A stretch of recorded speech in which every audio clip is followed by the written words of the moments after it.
Bonjour, je suis le capitaine Jacques Abel.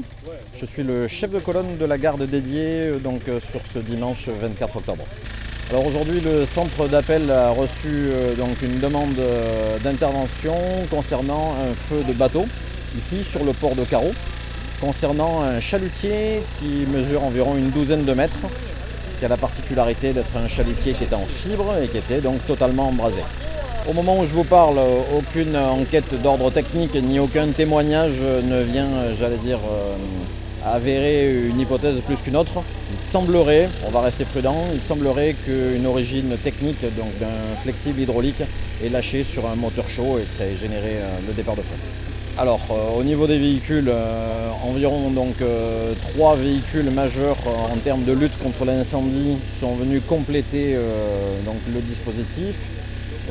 Des moyens en matière d'agents nautiques avec des moyens nautiques supplémentaires, des personnels dédiés pour l'aspect spécialité de la dépollution et du soutien sanitaire pour compléter ce dispositif.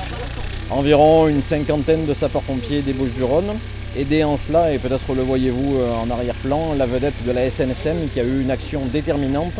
Et donc on peut les remercier parce qu'ils ont mis en œuvre une lance en eau pour limiter la propagation du feu et aider au fait d'enlever des bateaux qui étaient à proximité pour ralentir la propagation. Le feu n'est pas rigoureusement éteint, mais c'est un petit peu compliqué, on se l'imagine bien. À chaque fois qu'on envoie de l'eau dans un bateau, celui-ci se remplit, a tendance à s'alourdir.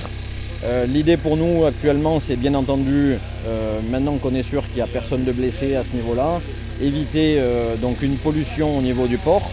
Et pour ce faire, en bonne corrélation entre moyens de secours du SDIS et les gens de la SNSM, il y a un pompage qui est réalisé.